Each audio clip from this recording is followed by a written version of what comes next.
Coffee and convo, y'all. Let's get it.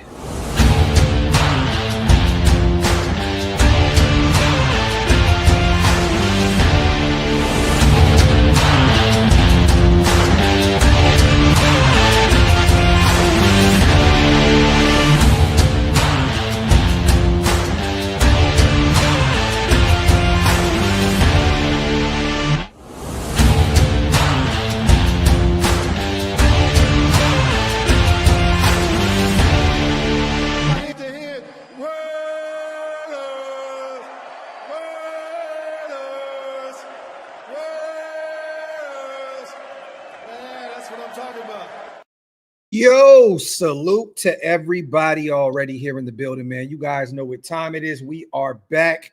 Welcome to the latest installment of Coffee and Convo. I am your host, Graphk Raider, man. Salute to the greatest chat in YouTube history. As always, I appreciate every single one of you guys. Yeah, it's raining. It's pouring out where I am, so I'm already fumbling the intro. But you know what it is, man. Make sure you guys get those likes up, wipe them feet. Also, hit that subscribe button if you guys are not subscribed yet. A lot to talk about today, a lot. So hopefully everybody sticks around, man. But make sure you also check us out on Spotify and Apple Podcasts. Make sure to keep running those downloads up. We had a hell of a month on the audio side of things this month, man. So thank you guys so much for consistently going over there, hitting the download button, whether it's on Spotify or Apple Podcasts. It's just all appreciated. You guys are the absolute best. We are going to talk about the Geno Smith situation, you know, him and the presser. We haven't got a chance to talk about that just yet. We're going to talk about Aidan O'Connell, the GOAT. He is back. Demokes, where are you? Come out wherever you are, Demokes. This is your time to shine, brother. This is your time to shine. Aidan MVP on the way, brother. Salute to the Mokes. We're going to talk about that. And also, going to talk a little bit about free agency. We're going to do a mock draft today, y'all. It's been forever since we've done a mock draft. I want to do one live in living color with you guys, and I need your guys' help as well. We're going to do a 3-round mock draft because today I was sent a video that I want to talk about, and we'll get to that a little later. But I believe it's a channel called the NFL Stock Exchange or something like that. I forgot what it's called, but they're on YouTube. They put on a hell of a show. I just found them this morning, which is crazy. But I think it's called Fix Your Franchise on YouTube or something along those lines. And they had an interesting way that they went about assembling this new 2026 Raiders football team. And I kind of agree with a lot of the ways they went about building this franchise up. For those who follow me on Twitter, yesterday morning I put out a tweet about Chris Shula, a guy that has a ton of experience. He's the defensive coordinator for the LA Rams. He is Sean McVay's guy, his best friend since the college days. Extensive resume. He's going to be getting a ton of calls this offseason. And I know a lot of people may be down on the idea of, nose ring, you guys. Nobody. Bringing in another defensive-minded head coach. But this guy is a little different because he's from that McVay tree. He's from the Shula tree. That is his grandfather, Don Shula, one of the greatest coaches of all time, Miami Dolphins legend. But this guy could potentially bring a great offensive mind with him.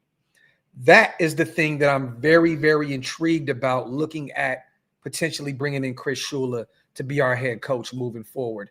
Now, again, we got to get through this season. We got to figure out what we're doing with Pete, what we're doing with Graham and all these guys. I mean, if this continues to look the way it looks right now, I think everybody is pretty much gone at this point. But Chris Shula, you guys, I'm telling you now, this is a dude that can bring in one of the better offensive minds, a young OC over with him. He can take control of the defense. I think that Max Crosby would absolutely fall in love with the idea of bringing in Chris Shula to be our head coach moving forward. He's only 39 years old, young, up-and-coming, bright football mind, ton of experience, you guys. Again, Ball State, 2010, assistant linebacker coach. Indiana, graduate assistant. John Carroll in 2014, defensive coordinator. The Chargers, 2015 to 2016, defensive quality control coach. The Rams from 2017 to 2018, assistant linebackers coach. 2019 to 2020 with the Rams, outside linebackers coach. 2021, linebackers coach for the Rams. 2022, pass game coordinator and defensive backs coach. So this guy knows every level of the defense.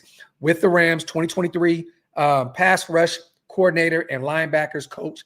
And then 2024 to the present, defensive coordinator for the Rams. And he has put together one of the better defenses in football right now. They are a great defense. That Rams team is not only just dynamic on the offensive side of the football, but they've been great at drafting, putting a ton of talent out there on the defensive side of the football. Chris Shula has coached these guys up from the Jared versus. I mean, we could talk about all the talent that they have on the defensive side of the football, the Braden Fisks and all that good stuff.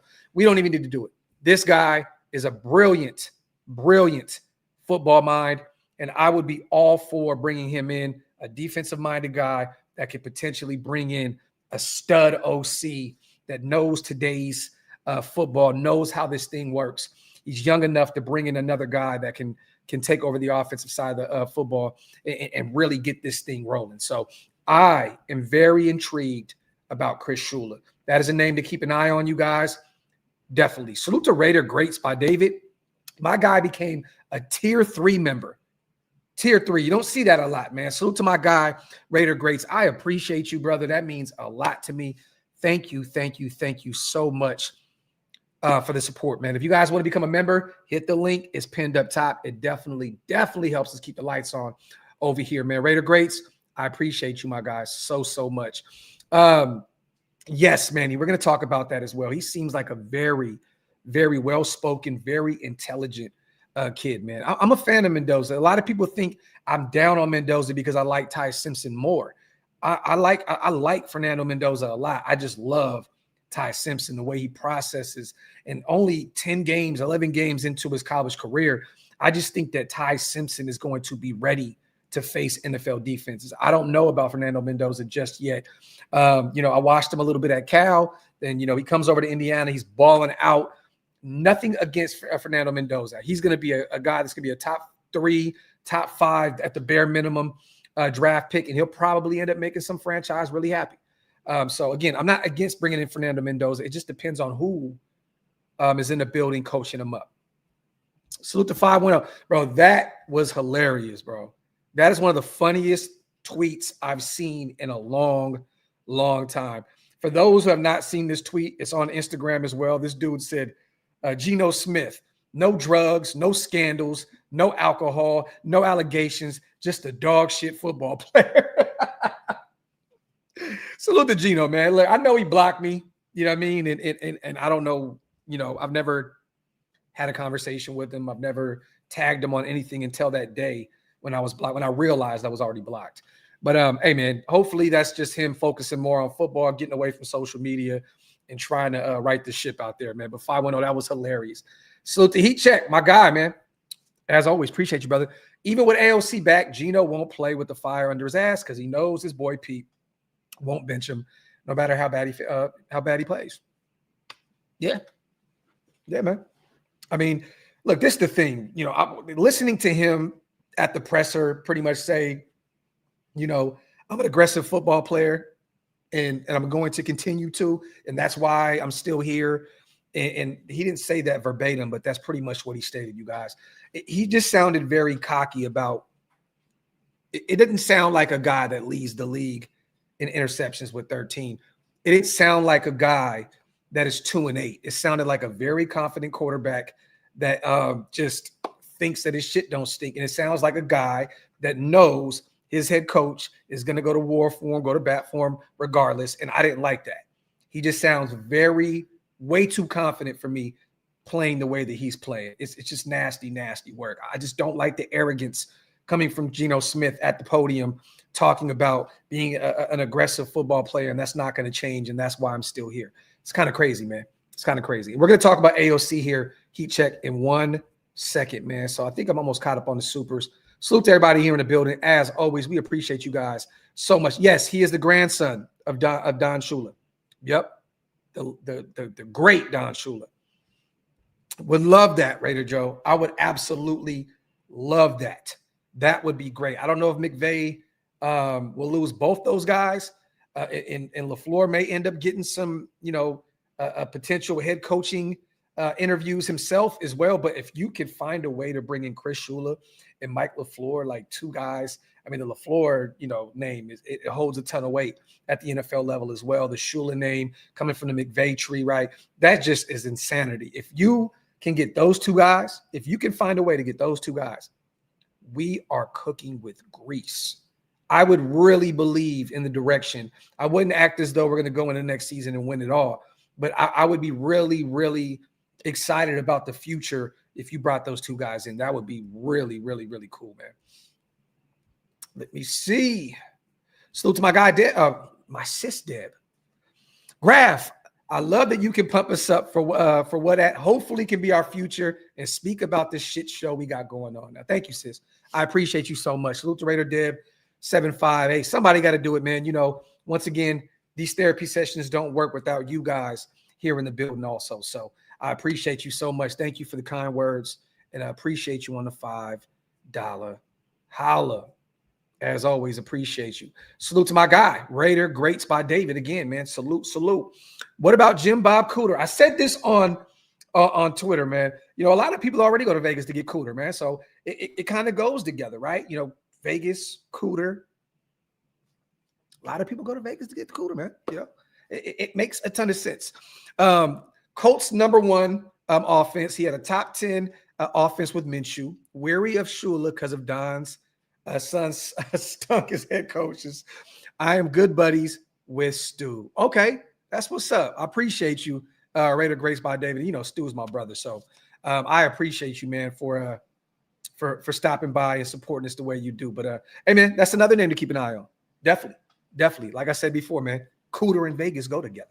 So, and he's definitely done some great things out there in Indianapolis. So I would definitely bring him in at least for an interview and see if anything can come together with that. So, my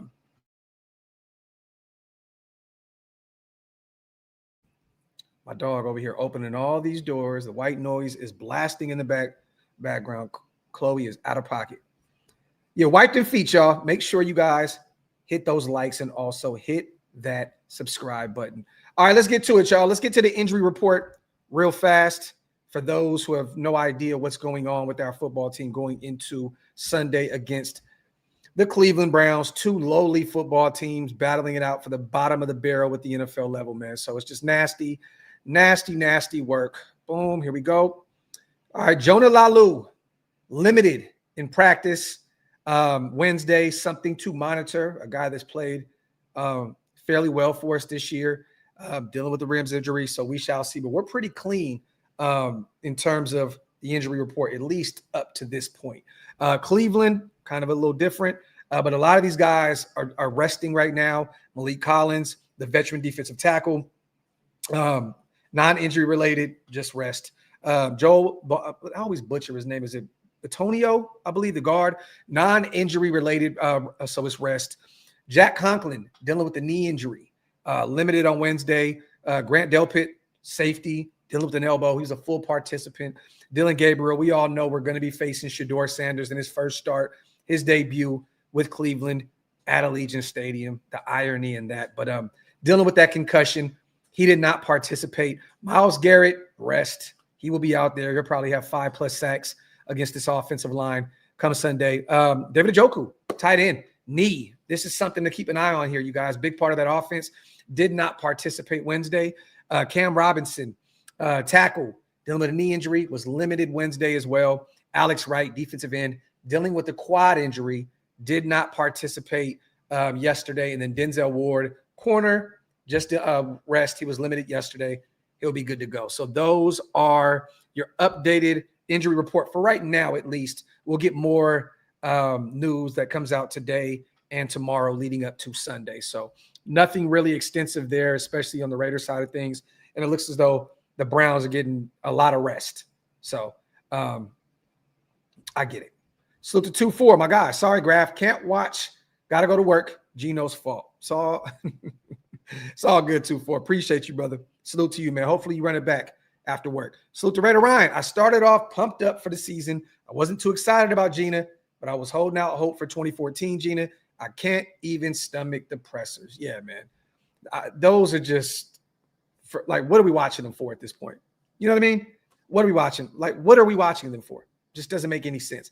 Rick, I seen that the Browns signed Sam Webb. Also, for those who are living under a rock right now, we did elevate Aidan O'Connell, and we did get Chris Smith went to the waiver wire, and the Rams picked him up. So I know they're dealing with some injuries out there. I think Quentin Lakes has an elbow injury. I don't know how long he's gone. He's a free agent, another name to keep an eye on in the offseason. But the Rams claimed Chris Smith.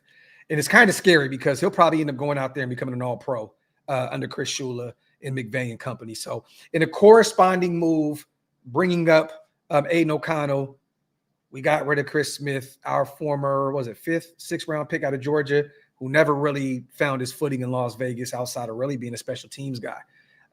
So good luck to him. Once a Raider, always a Raider. And again, he'll probably end up being a really solid football player going out there to the Rams. So it always happens to us, right? So let me see. Boom. Let me share this. Okay, got rid of that. All right, let's get to a little fun for Sunday's game here, you guys. This is actually hilarious. Salute to my brother Chuck Taylor in the building as well. Funny. So Daniel Jeremiah, 21-20, Browns. I don't know why they would think that these two teams would be able to put up a 40 burger, but okay. Wolf, second in this league, 17-16 Raiders. They have us winning at home by a point against Shador. Adam Rank, this is hilarious. He's just trolling at this point, but it's kind of crazy that I can actually see this. The Minnesota game a few years ago, 3-0. I can see this be a situation where two safeties. That's it. Max gets a safety. Garrett gets a safety. 2-2 tie. 2-8-1, baby. 2-8-1. Salute to Adam Rank. You are the truth, brother. Grant, 2017 Raiders. Bucky Brooks, 13-10 Browns. Kind of sounds a little bit more realistic, that score. MJD is willing to die on his Raiders sword, and I love it. Salute to MJD. Once a Raider, always a Raider. 14-13 Raiders. Gordon, fourth in this whole league and what they got going on with the game preview picks. 8-5. That's an interesting score. I don't know. What do they get? Is it a safety and 2 field goals? Is it a touchdown and a 2-point conversion? And then the Raiders with the field goal and a safety? This is interesting. But okay. I don't know how the hell that happens. Shook, 23-13 Cleveland. Edholm, who's first in this collective, 19-18 Raiders, win by 1. And then Patra, 16-14 Cleveland Browns. Let me know in the comment section, you guys, what are your final predictions for Sunday as Shador comes in Allegiant Stadium, his debut for the Cleveland Browns, his starting debut. He did face the Baltimore Ravens, and it was ugly, very ugly. But again, he kind of got thrown into the fire, so it is what it is. But let me know what you guys think in the comment section about this. 2-2 is nasty work. It's kind of crazy. Salute to Blaze in the building, my guy. Graphk, if we let go of Pete next season, would you want to keep Geno as a bridge quarterback or roll with Aidan? I think 2027 is the year for us to draft our franchise quarterback. I think regardless of anything, Blaze, you have to get a quarterback in this year's class, regardless. And I don't – you move on from Geno, yeah, you'll have some dead cap. I believe it's like $18 million or something like that. But you'll save roughly $8 million against the cap next year. You got to move on from Geno. It is what it is. He's broken in Vegas. The fan base is turned on him.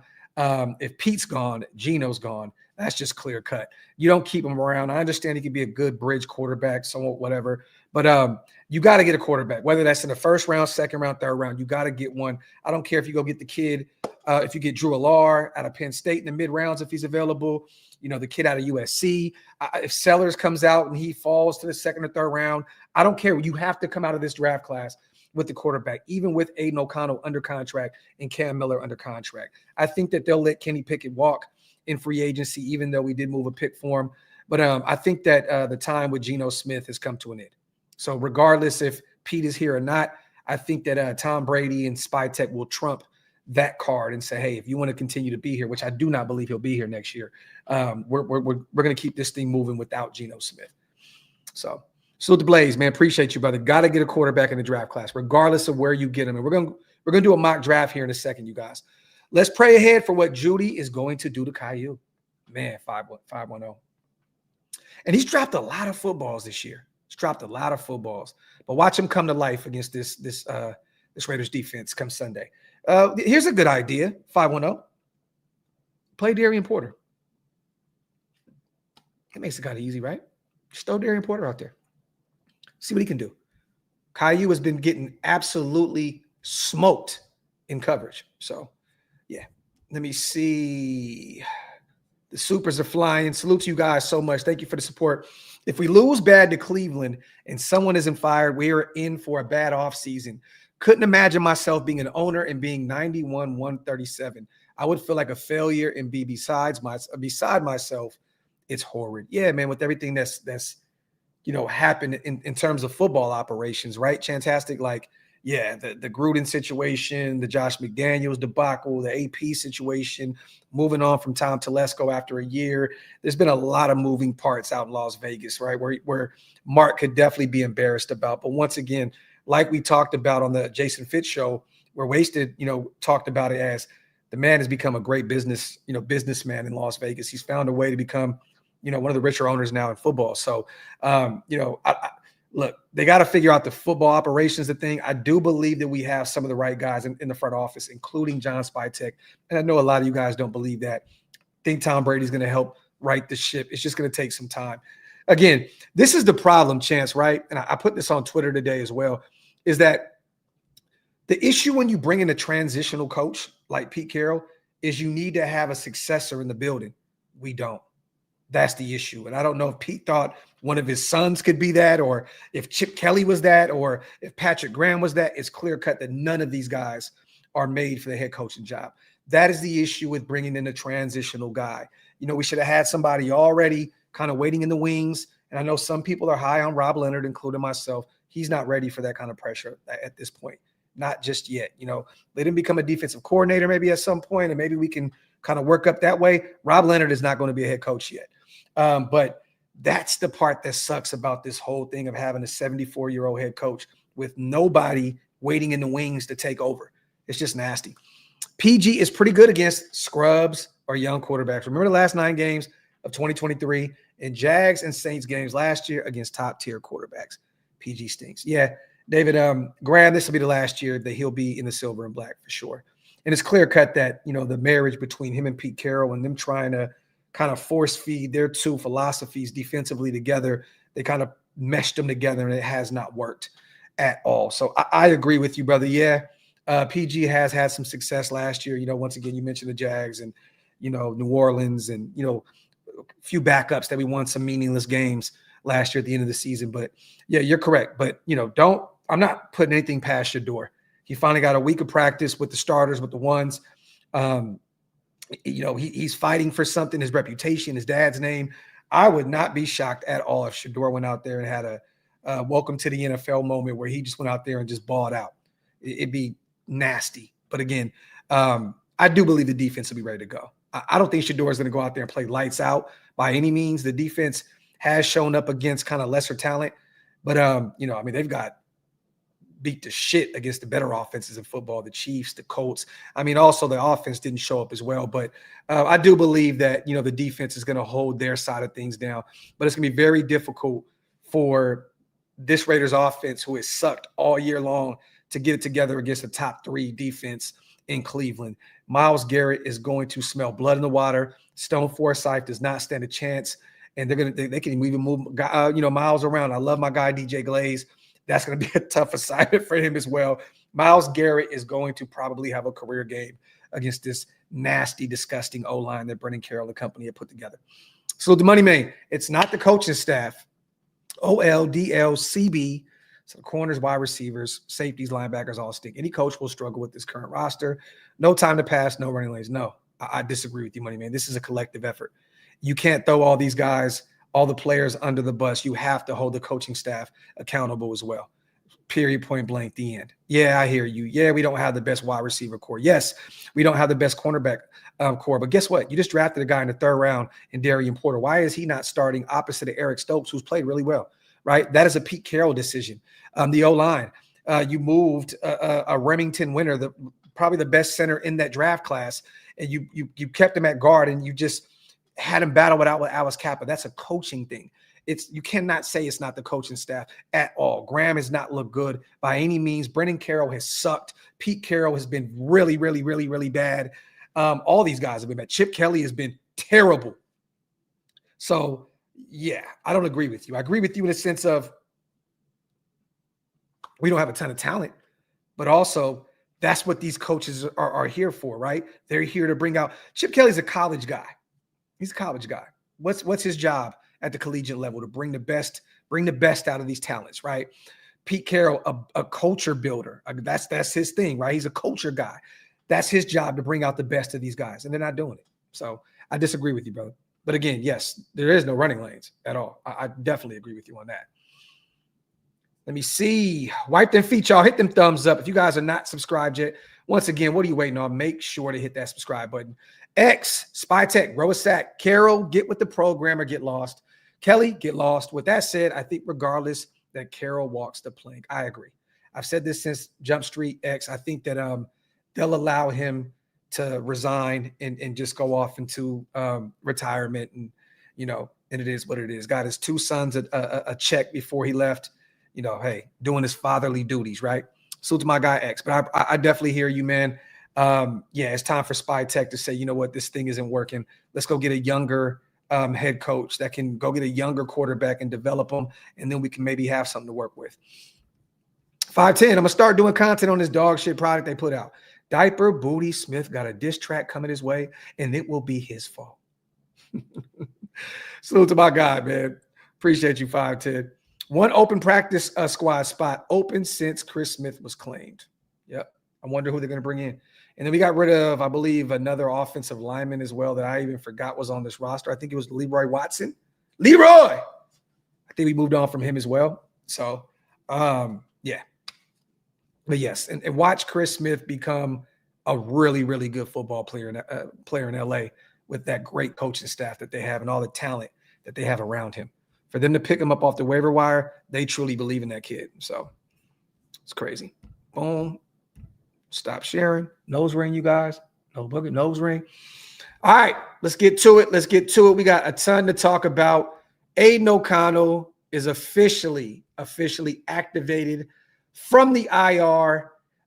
He is on the active roster here, you guys. So now we have 3 quarterbacks on the active 53. You got Geno, quarterback 1. You got Kenny Pickett, QB 2. Now you have Aidan O'Connell, QB 3. It's going to be interesting what they have planned with him. Honestly, you guys, I know a lot of people are really, really excited about O'Connell, being back from the wrist injury. In his career, 367 of 586 passes for 3,830 yards, 20 touchdowns, 11 picks over the course of his career, according to Pro Football Talk. He's 7-10 in his starts. And once again, we're 2-8 with Geno running the ship. So it's going to be interesting to see what they have in store for him. I would not be shocked, you guys, if he was inactive come Sunday. And I think he will be. I don't think that he's going to be active at all. I think that they're going to still carry 2 into Sunday. It'll probably be, once again, Geno Smith, who is our head coach's guy, even though he's struggling. They're not going to do nothing with him yet. And then Kenny Pickett. So I know that he was getting some work against the first team defense at practice, which is great. I know Pete Carroll was talking about that. But again, if Geno, is getting destroyed behind this O-line, I couldn't even imagine what Aidan O'Connell would look like. Geno can, at this point, even this late in the game at 34, 35 years old, can still utilize his legs a little bit. He can roll out a little bit. I think Aidan O'Connell, he's more of a statuesque pocket passer. He would probably die a miserable death.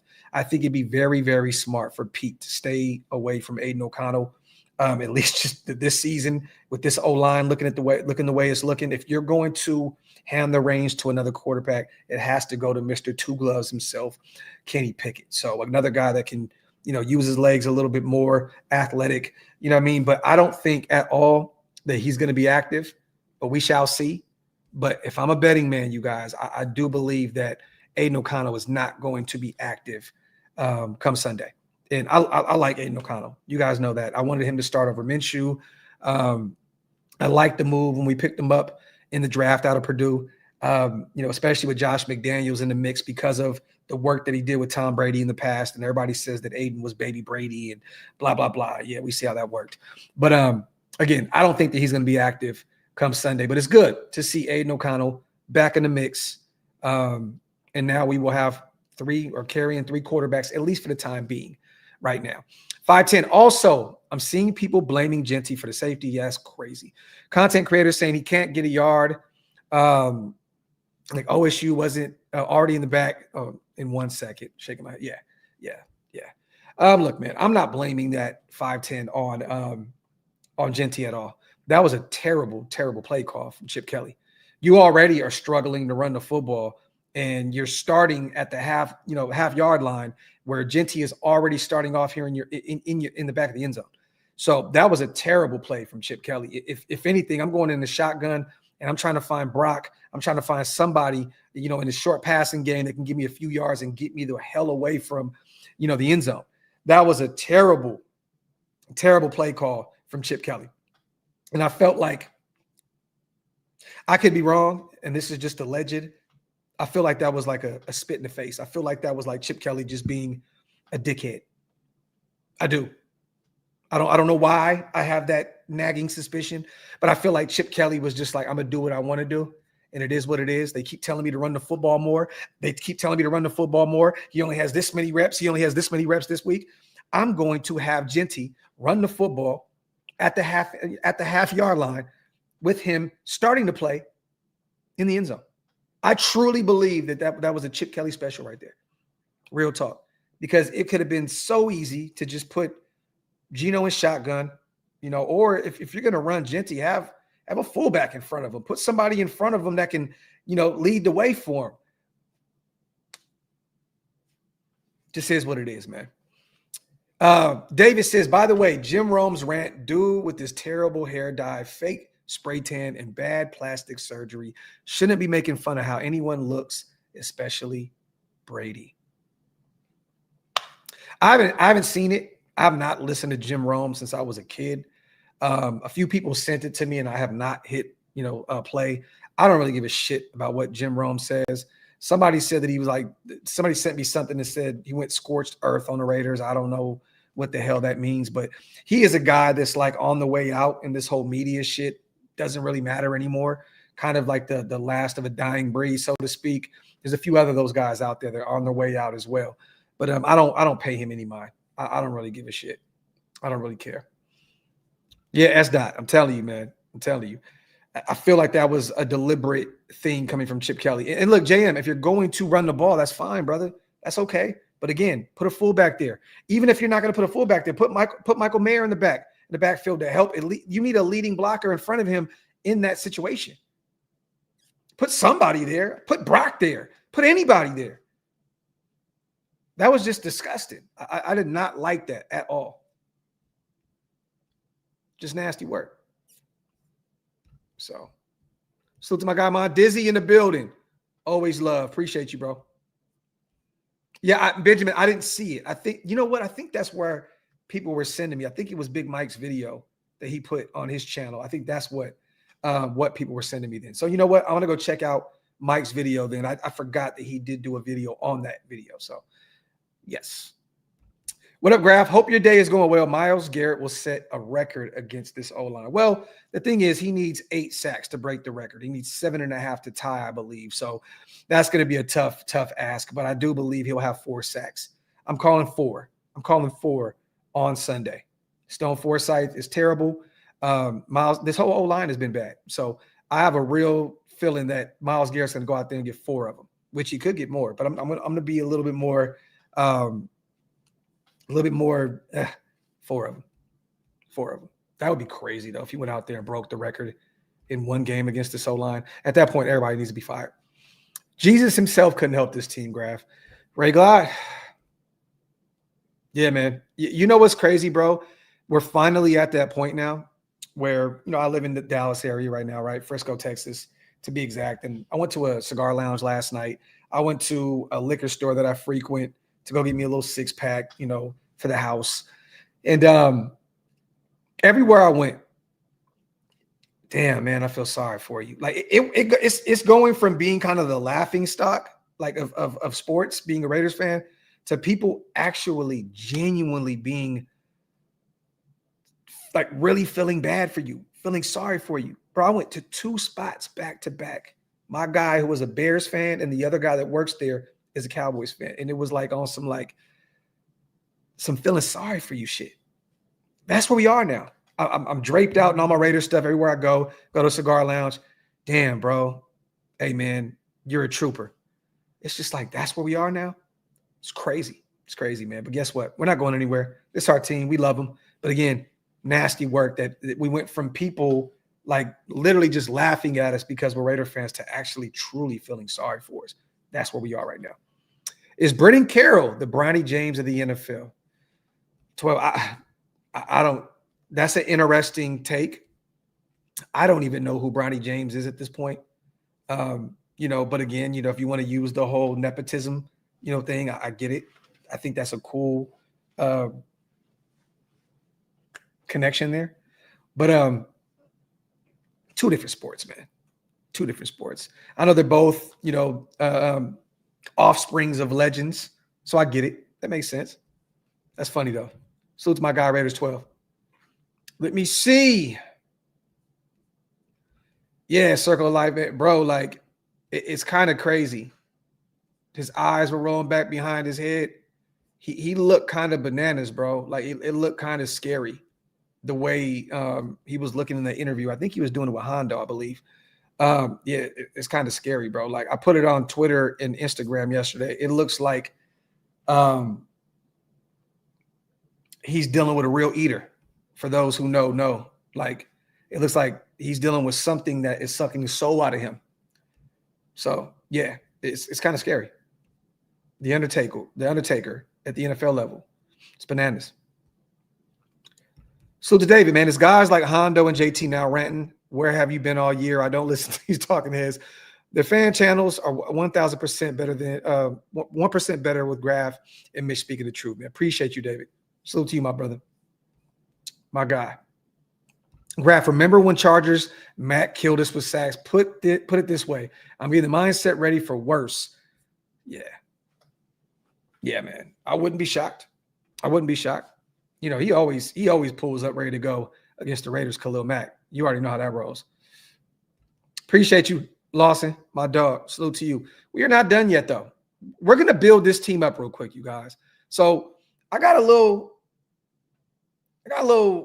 kind of happy watching that show yesterday. I think it was called Fixing Franchises or something along those lines on YouTube. And I got to thinking, I'm like, we've been talking about free agents. You guys know how I feel about George Pickens and Tyler Linderbaum, and some of those guys. And look, George Pickens, to me, I'm sorry. Like, this is a dude that went out there and absolutely blew the doors off of this Raiders defense. I mean, he went out there 9 catches, you guys. He had 144 yards and a touchdown. Like, he went out there and was the number 1 option. CeeDee Lamb only had 66 yards. George Pickens, at this point, almost has, I think, 1,000 yards on the season, if not yet. I think he's somewhere in the 900 range. But he's like top 5 right now receiving yards. He's still really young. He's only like 24 years old. That is a guy that I'm really high on. So we're going to do something here. We're going to build this team up, okay? And what we're going to do is I'm going to share this.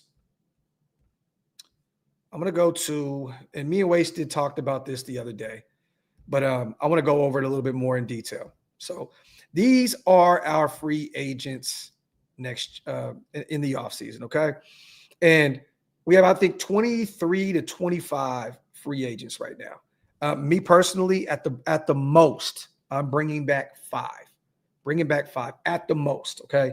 And that's saying a lot because this is a good year because we're letting a lot of these guys walk and we can build this thing up, okay? This is a really good year to free up a ton of roster spots and go out and kind of like wash our hands of this existing roster. Okay.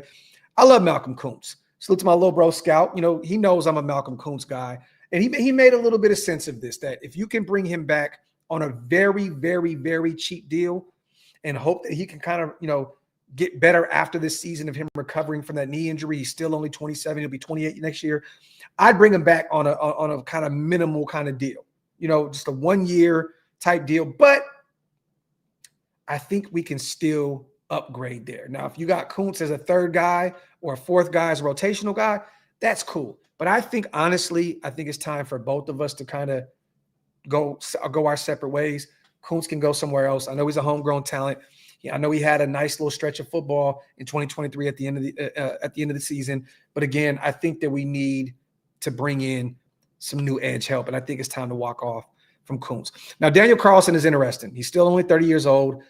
We know that he has lost us some games this year. He has struggled, you know, against the Dallas Cowboys. He went out there and, you know, he did his thing. I think he was what was it, you guys? Was he 3 for 3?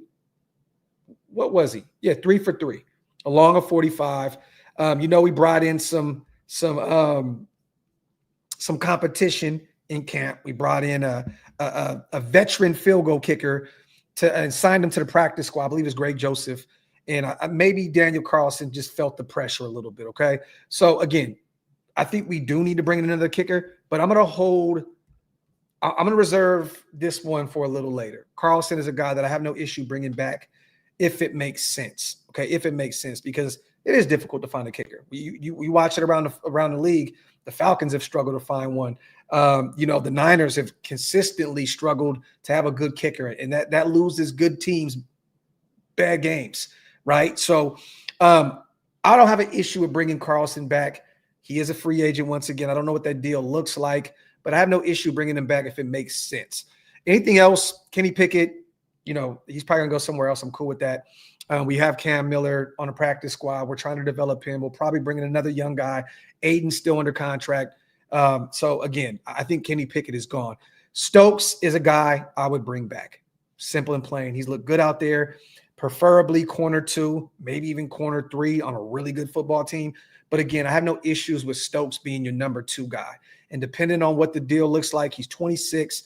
You know, durability has been a problem for him, but he's been fairly healthy for us this year. I have no problem bringing back Stokes. So that is a guy, Stokes, that I would bring back. Right now, honestly, really one player.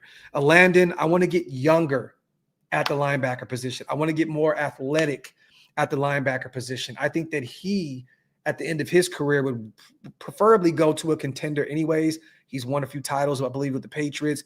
He's been on some playoff teams with the Steelers. You know, I think he'll go elsewhere to a veteran team who's kind of a perennial playoff team. That's cool. I don't want to bring a Landon back. Lonnie Johnson, he can go. Raheem Mostert, he'll be fucking 34 years old next year. Bye-bye. Lecky Fotu, bye-bye. Dylan Parham, that experience has not gone well. You got to get better at the guard spot. Somebody will probably overpay him in free agency because the guard market is crazy. If you bring him back as a rotational guy and he was really cheap, I have no issue with that, but I'll walk off from Parham. Boba Moore, let's go get a new long snapper as well. Jamal Adams, no. Tyler Lockett, no. Darnay Holmes, no. Stone Forsythe, no. Devin White, no. Zamir White, no. Sam Webb, it looks as though he just went and signed somewhere else. He's out of here already. McCollum is on he's a restricted free agent. I have no issue with bringing him back. He's a guy that we picked up off the waiver wire from Philadelphia. I have no issue with that. I have no issue bringing him in. McCollum is an interesting talent. He's still young. He's only 26 years old. He's restricted. It won't cost you nothing. I'm cool with that. Caillou Blue, move on. Snowden, he's an ERFA. He's an exclusive rights. I have no problem with bringing him back as a rotational guy. That's cool. Thomas Booker, definitely. He's a restricted free agent. We'll have the first chance to bring him back. I know that this regime likes him. I know that Spytech likes him. Bring him back. And he's still only 27 years old. So bring Booker back. Meredith, restricted free agent. I think they'll have him back at some capacity. But again, he needs to be a rotational guy, a backup guard. He does not need to be a starter on this team. They're Will Putnam. You can move on from him, but he's an ERFA. He won't cost you anything. He'd be a guy that you can, use as potentially a backup center if you want to. But these are our free agents. There's a ton of them. And again, you only need to use maybe 3, 4, 5 tops, maybe roster spots to bring some of these guys back. So this is going to be a whole new team next year, you guys. It's going to be a whole new team next year. It's going to be a whole new roster. And this is a great time to kind of, I don't want to say blow it up, but we're moving on from all these one-year guys. This is the time where SpyTech either shuts up or nuts up. Pause if necessary. SpyTech, it's time to get it right. These rooks that you got, next year they got to play because it's clear cut they're not playing this year under Pete Carroll. Got to have a great draft, next off season. And we're going to go over a mock draft here in a second. You have to hit a home run in free agency, okay? Period, point blank, the end. And we're going to go over that as well. But these are our free agents, and this is a good problem to have because none of these guys are talents that are mandatory to bring back, you guys. Honestly, I will not lose any sleep losing any of those guys. And I like Eric Stokes and I like Booker. Those are the two guys that I want to bring back the most. But again, I'm not losing sleep over Eric Stokes or Booker. So again, we're going to have a ton of roster spots. We have a ton of salary cap. We have a full draft class. We still have this draft class that we have no idea who is Caleb Rogers, who is Charles Grant, who is J.J. Pegues. Still trying to figure out who Tonka Hemingway is and these other guys, right? So this is a perfect offseason to really figure this thing out. Real quick before we get moving, salute to my guy Daniel. Graphk, if the Raiders fire Chip but retain Pete, does that give Pete an excuse to bring back Geno next year due to the excuse of bad play calling, etc.? I don't think that this regime is stupid enough to bring back either one of those guys. Honestly, Daniel, I don't. SpyTech knows what winning looks like. He's won a championship in Tampa Bay. He's a Michigan guy. Brady definitely knows what winning looks like. And this is not what winning looks like. It's clear cut. The game is passed up to Pete Carroll. So, no, I think that all these guys will be gone. I think that Chip will be gone. I think that Pete will be gone. And I think that Geno is definitely on the way out. And once again, it'll free us of $8 million next year. And then we'll have like 18 mil in dead cap or something like that. But again, I don't see in any world that any of these guys are back. Any of them. And I don't know. Chip's contract is not public, you guys. $6 million per, but I don't know how many years were tied to him. So I don't know what that looks like. But again, I don't think that Mark and company have any issue moving on from all these guys. I think if you're going to clean house. Don't keep playing these games where we're going to keep this guy in the building, Patrick Graham, who survived like 3 different regimes. Just move on from all of them. Move on from Brendan Carroll, move on from Pete Carroll, move on from Patrick Graham, move on from Chip Kelly. If you're going to keep anybody around, maybe our tight ends coach, maybe Rob Leonard, in which I don't know if he'd want to stick around. Maybe he goes and tries to get a defensive coordinator job elsewhere. But there's not too many guys that you would want to keep around. I like Leland, a lot, our running backs coach. I'm a Notre Dame guy. But again, we have one of the worst ground attacks in football. So you have to look at that like, yeah, the offensive line is bad. So we have not been able to run the football. But again, it's a production-based sport. And with Leland not out there getting that running game rolling, it's just like with Cadillac Williams last year, right? It looked like shit. Well, you got to go. And this year you got Genty, and you still can't get the ground game going. So clean house, all of them. Maybe the only one guy that I would even think about bringing back, potentially would be Rob Leonard and maybe our tight ends coach. But again, with him, you have Brock Bowers. So that's kind of a cheat code there. But again, we'll see if he sticks around. Salute to Daniel, my guy. All right. This is what they did in order to build up our team. Okay. We agreed on at least a few things. I'm going to put this up. Salute to everybody here in the building. I know it's a little fuzzy here, you guys, but this is what they chose to do. Okay. In the draft. They went and got Jada Maivia. Is it Maivia? Always butcher his name. The young USC quarterback. And I believe they got him in the 2nd or 3rd round, I believe. I think they waited because they got Caleb Downs in the 1st round. So this is what 2026 Raiders will look like according to these guys over at NFL Stock Exchange. So I think that's what it's called, or fixed franchise. My apologies. They put out great work. So Jaden at quarterback, Ashton Jeanty at the running back position. They did not fill in the wide receiver 1 position. So I'll make sure that I do that. And you guys already know what direction I'm going. So we don't really need to do that. Trey Best still on the roster. Brock Bowers at wide receiver / tight end. We know he plays in the slot a ton. And they move him around. He's on the boundary and all that good stuff. So they went a different way here on the offensive line. Colton's back, clear cut. He's your starting left tackle. They went and got Braden Smith, who's been a starter in Indianapolis all year long. He'll be 31, I think, next year. I think he's 30 now. So instead of going and paying a Tyler Linderbaum, they went and paid Braden Smith. They went and got John Simpson, a blast from the past, who left the Raiders and looked pretty good doing it, right? He went to the Ravens and became a baller, and then I believe he's with the Jets now. So a blast from the past here. Went out and got another guard, moved DJ from right tackle to guard, which is a great move. I think that we can agree on that. That puts Braden Smith at right tackle, and then they put JPJ back at center. I think a lot of us can agree here that is the move to make. Okay, I am all for that, but I don't trust this regime to move JPJ to center. So I'm going about this probably a little differently, and I'm just going off of this under the assumption that these guys, you know what, I'm not going to go about this with Pete Carroll in mind at all. You know what? I'm not. I'm going to go about this the same way they did. Head coach Chris Shula. That's the way I'm going to go about this, because that now is my guy that I want to bring in as our future head coach. I don't care if he's a defensive-minded guy.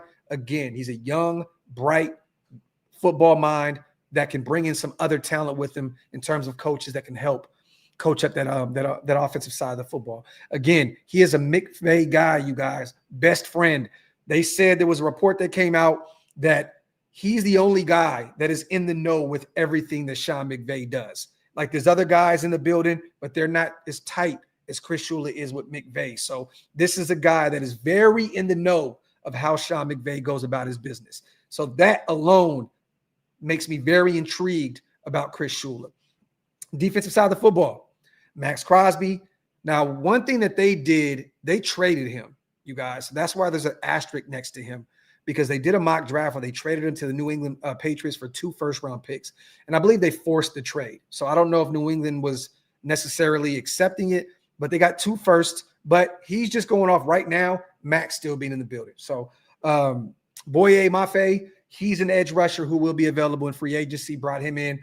Adam Butler, CJ, and then Tonka Hemingway as the other defensive tackle. They went and got Quincy Williams, the linebacker. They kept Landon Roberts. Interesting.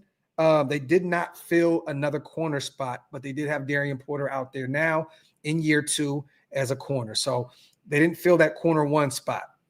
They got Jeremy Chin in the slot, which I like. I would like for them to move him around, and have him be that big nickel look, have him in the box a ton, have him getting after the quarterback. I'm all for keeping Jeremy Chin around, but utilizing him the way that you need to. I think that Chris Shula would have a lot of fun with Jeremy Chin because of how versatile he is. That would be an interesting one. And then they have Chris Shula bringing in one of his guys, Quinn Lake, safety. And then they have us taking Caleb Downs, the safety who I believe will be an all-pro at the NFL level, Ohio State. So this is the way they built this team, okay?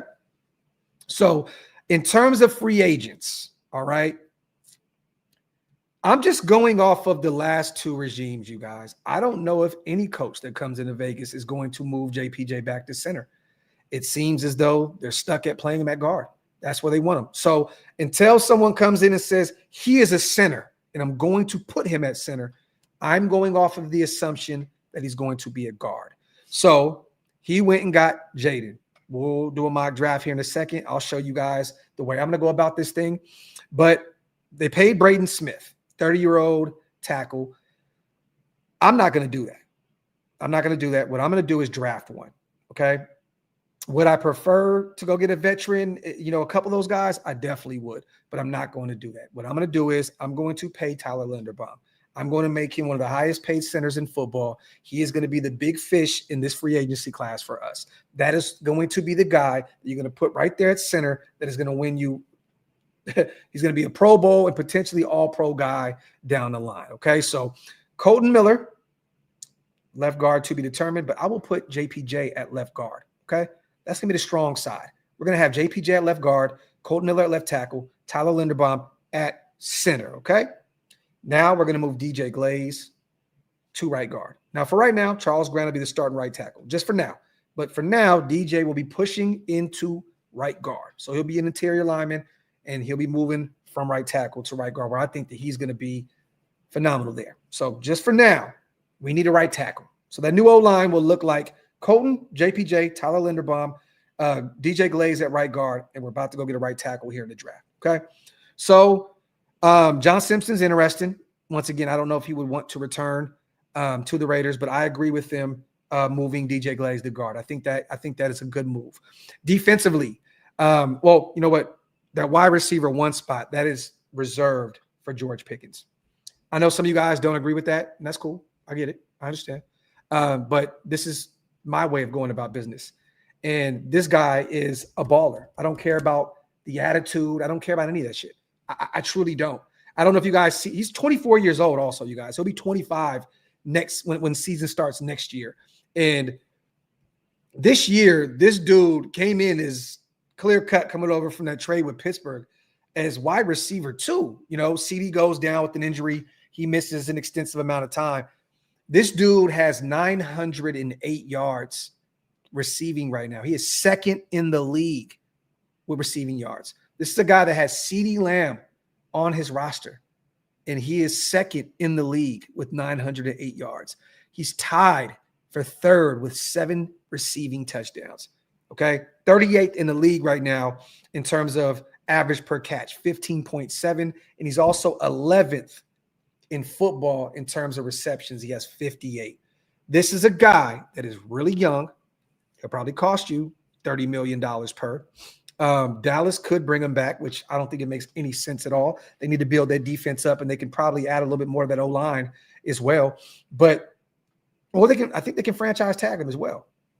So, but again, if he is available, if Tyler Linderbaum and George Pickens are available, I take Braden Smith off that list. I put Tyler Linderbaum there, and I keep JPJ at guard. What I do is I put George Pickens up there at wide receiver. You make him one of the, he gets paid $30 million plus. Boom, you have your number one option. He's going from one state, non-state tax state from Texas to another one in Nevada. And also he gets a chance to reunite with his former Georgia teammate, Brock Bowers. And that is going to be fun to watch with both those guys in the passing game. So I think that is the move to make. So in terms of free agency, give me 2 big fish.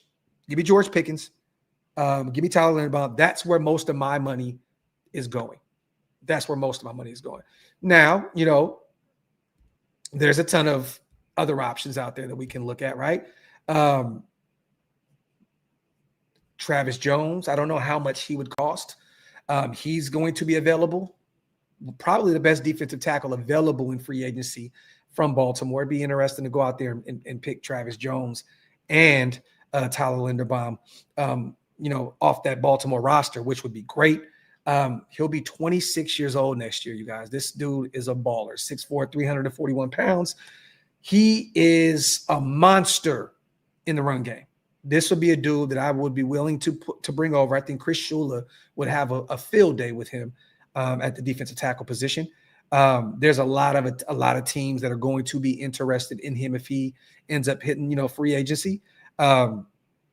This is a dude that I would love to bring in at the defensive tackle position. Now, I don't know what Spytek's thoughts are behind that because he just went and got JJ Pegues. He got Tonka Hemingway, who also could play outside. We still have Adam Butler under contract, but that's a name to keep an eye on. But if you're going to spend, Travis Jones is another name to keep an eye on. It fits 3 needs right there at the center position. Makes your O-line immediately better. George Pickens, you get your number 1 wide receiver who's still young and fits the timeline of what we are doing. And then Travis Jones, to me, would be a great great pickup because of, again, fits a need. And, he could play the run at a high clip. So those would be the three names that I keep an eye on. Travis Jones, Tyler Linderbaum, George Pickens. Quentin Lake is an interesting guy. I don't know how much he's going to cost. But again, if Chris Shula does come over, that makes a ton of sense. He brings in over one of his guys from that Rams defense that can help, the other guys, figure out what that system looks like and what it entails. So I like that. I like that. And I've been seeing a lot of people, you guys, mention Malik Willis in free agency. I know he'll be a free agent. I have nothing against Malik Willis. But again, I would rather just draft one. Just go get one. Malik Willis could be a stud. But again, depending on who calls the offense as well, I just don't know. I don't know who's going to be calling the O, but Malik Willis is an interesting name. But again, I would rather just go get one. Just rather go get one. But I like what these guys did. I do. I like the way they built this team up. Chris Shula, I definitely agree with. I would do the defense a little different. I would not bring back a Landon Roberts. Quincy Williams, okay, I believe he's a former All-Pro with the Jets, right? I think he was a couple-time All-Pro. He'll be 30 next year. I think he was an All-Pro.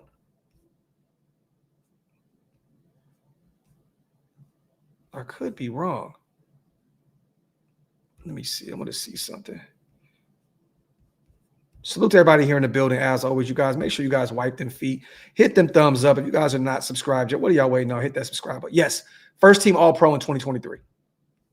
So it would be interesting. That'd be an interesting name as well. But and then they went and drafted Caleb Downs, which I love. I love. So let's do this. We went through that.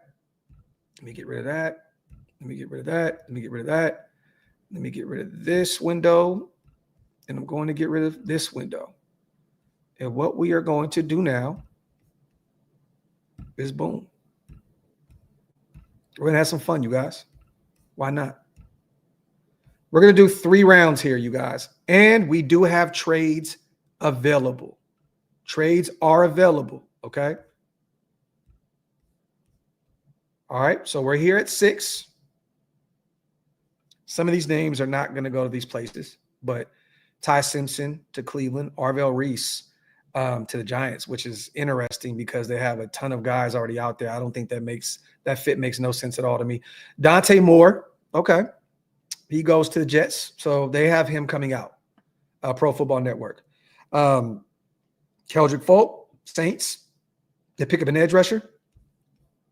And we have our pick of the litter here, you guys. There's a ton of talent here. We can go get an offensive lineman, or we can just say, you know what?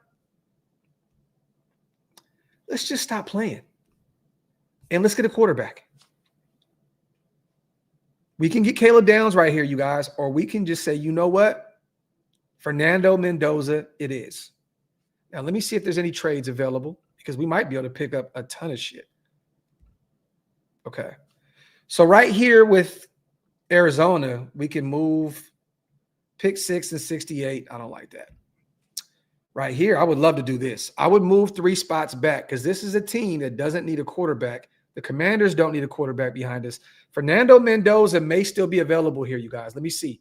We got the Commanders, Rams, and the Bengals. 3 teams that have a quarterback. Now, would the Rams let Mendoza get past them? So we're going to reject this one.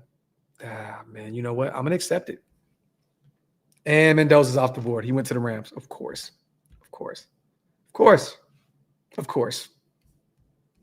Well, guess what? We're getting probably one of the best players, if not the best player in the draft here. And we're going to go ahead. We can get a wide receiver, but we already got George Pickens in free agency, you guys. We're going to get a guy who's going to be an all-pro down the line, and we picked up some extra draft capital. Boom, Caleb Downs it is.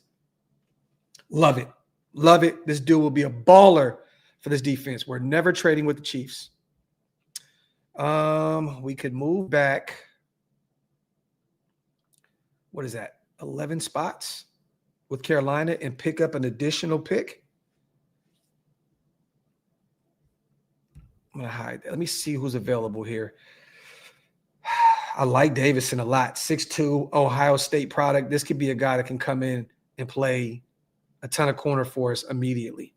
And you know what? I think I'm going to go that route. For those who seen my mock draft yesterday, it's going to probably end up looking somewhat the same way because there's a ton of quarterbacks still available here, you guys. I'm going to go get the 6'2", 193 corner. We're going back to back here. You know what? Hold on. I want to see something. What's the best O lineman available right here? Because I could add another guard or I can add another tackle. Crown over is still available. Okay. So I'm going to get me a corner here. Reject. Reject. All right. We're right back in the thick of things here, you guys. Chase, we could do this. We can go at a guard. Once again, we still have JPJ at guard. We moved DJ Glaze to guard. We still have Caleb Rogers, a third-round guy that we don't even know what he can do yet. So we don't necessarily need to go that route. Now, what we can do is look down at a guy that I've took in a ton and go get a monster, 6'7". This guy is a big dude, you guys. Former tight end recruit. This is a guy that you could bring in and potentially say, hey, he could be a starting right tackle for you for the next 10 years. This is a big dude. I'm going to go ahead and get me a tackle here. Going to get Crown over. He can battle it out with Grant there at right tackle. Now, what I'm going to do is I'm good on that O-line because I got Linderbaum and I got Crown over. Now, hey, Skylar Bell is there, Jay. You know, that's our guy out of UConn. What I want to do is I'm going to stop playing games here. I'm going to go look at quarterback. Now, once again, you guys, I know that some of these guys are not going to declare, but we're going to go with who's available, period. And there's a ton of names here.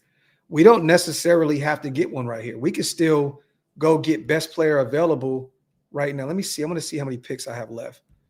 Okay, this is my last pick. It's my last pick. So you know what? I'm not going to play any games here. What I'm going to do is I'm going to get my quarterback. Now, Sellers is there. Sorsby is there. Garrett is there. The kid Darian out of Duke is nice. Carson Beck is available. Jaden is available. Mateer is still available there. John out of Oklahoma. And my guy, I know a lot of people are not high on him, is Drew Alar. He is available there. He is available there. So we need to get a quarterback, simple and plain, right here. I know we can potentially get some defensive line help as well, but we cannot miss out on any of these quarterbacks. We could use a lot. We can get a linebacker here. You know, I definitely like Jacob Rodriguez, Steppa. Definitely a big fan of him. Me and Jason were just talking about him the other day. Dude is a baller out of Texas Tech. But again, I think that we can address that. This is a deep linebacker class. It's a deep class. So got to get a quarterback here. Got to get a quarterback. Now, depending on how you guys want to go about this, we can go get a guy. You know, he's a dual threat. I just watched him really closely against Alabama this past week. A lot of people are high on this kid.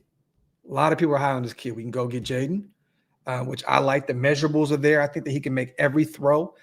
He's a dual threat guy as well. You know, coming from that Lincoln Riley system, like, you know, he could be something at the next level. I have no issue going with the young kid Jaden right here. Sellers to me is going to be a superstar, but it's just all dependent on who's going to be calling the O. You know, Drew Alar to me, 6'5", 6'6". You can't teach what he puts. That's just different, you guys. That's different. Honestly, I love Sellers, and I'm pretty much positive he's not coming out this year. They have not had a good year at all. And I don't think that I think if he sticks around another year and potentially transfers, say to Miami to take Carson Beck's spot or somewhere else, he could be potentially a top 5, top 10 pick in next year's class. So I'm going to stay away from Lenoir Sellers here. I know some of you guys may not agree with me. It's between Jaden or Drew Alar. And once again, another former 5-star recruit, you know, couldn't get it all together out there with Franklin. Franklin just took the Virginia Tech job. Salute to him. I think that's a great job for him. But I'm gonna go ahead. I'm gonna take the prototypical quarterback in my eyes. I know a lot of people may disagree with me. I'm taking Drew Alar there. So that is what I'm doing. right there. So yes, you guys, I did not. Only 3 rounds, just only 3 rounds. We made a trade. We moved back with Cincinnati, I think 2 spots, and picked up Caleb Downs, which I think is going to be an all-pro guy. He'll be a great defensive counterpart with Max Crosby. I think that would be a fun duo to watch defensively, man. Then you go get my guy Davison out of Ohio State. You go get a 6'2", lengthy corner who's playing like a stud this year out there in Ohio State. So him and Caleb Downs, we got 2 DBs out there from Ohio State. Crown over 6'7" right tackle out of Texas A&M. I like this kid. I think that if he can get coached up, he could be one of them ones. And he'll battle it out with Charles Grant there at right tackle. Again, you move Glaze to right guard, Tyler Linderbaum, center, JPJ left guard, Colton Miller left tackle.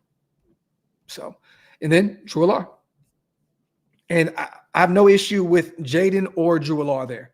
The 6'4" kid out of USC, he's nice. He's a stud. But again, I really believe that when Drew gets healthy, which they don't have to rush him out there, that was a nasty injury that he got out there at Penn State, I think he can be something. He just needs to be coached up. And he could be a Josh Allen prototype, a 2.0. He just needs to have the right coaching staff around. So I think that was a good draft right there. Once again, only 3 rounds, you guys. We moved back and picked up an additional 3rd round. So we could use a linebacker. We can use a defensive tackle. We can use another edge rusher. But again, I think this fills 4 massive holes on this roster at corner, safety, QB, and at right tackle. So there you have it. And remember, these draft picks go together with the free agency class that we bring in, the 3 big fish, right? The Tyler Linderbaums, the George Pickens at wide receiver 1. And then again, hopefully, Spytech just goes all out and gets a Travis Jones, a guy that would help Max. He would free up Max a ton on that defensive line. So there you have it. Nose ring, no booger. Nose ring, no booger. Salute to everybody here in the building. As always, I appreciate you guys so much. Make sure you guys wipe them feet, hit them thumbs up. If you guys are not subscribed yet, what the hell are y'all waiting on? Make sure you hit that subscribe button. And also salute once again to everybody listening on Spotify and Apple Podcasts. You guys are definitely appreciated. Get a few more questions in, you guys, before we get out of here. I think I have a few supers that I need to catch up on. Let me read those real quick. I do not want to disrespect my people. Salute to Mr. The Raiders need to see your draft. Never been wrong. Salute to my guy, Mr. Man. I appreciate you on the $2 special, man. Yeah, man. Some of these guys, man, that we wanted year in and year out, they end up becoming superstars. And we just watch them just go show out with other teams year in and year out. Sucks. WI, we need to be like the 49ers and get our own linebackers. I agree.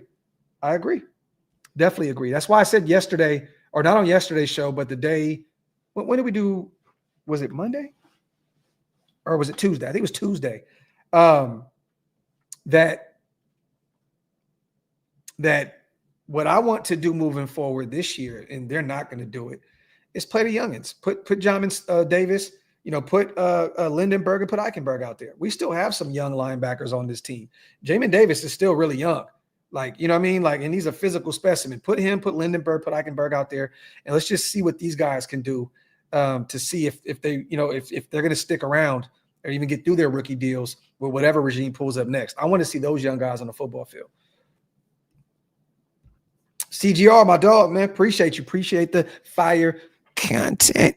Salute to my guy, CGR, in the building, man. One of my fathers as well, my dog. Appreciate you, bro. Let me see. But yeah, man, other than that, salute to you guys. We may end up having another surprise show. If not tonight, maybe tomorrow or sometime this week. Stay tuned, you guys. Me and Hammer will be calling the Raiders-Browns game Sunday. So make sure you guys pull up. We'll be doing the play-by-play, every step of the way on Sunday. But we may have a surprise show here in the next 48 hours. I'm not making any promises. We're working on some things behind the scenes, and hopefully we can secure this one because this would be really, really, really dope. So, yeah, man, until then, man, I'm going to just be hanging out here. Wife's homesick from work. I'm going to take the young pup out here and walk her through this rain and get me a quick little workout in. But, man, salute you guys. As always, appreciate you so, so much. Make sure you guys wipe them feet and make sure you hit that subscribe button on the way out. I see a lot of new names in the chat, man. Make sure you hit that subscribe button. It's free. It doesn't cost you a thing.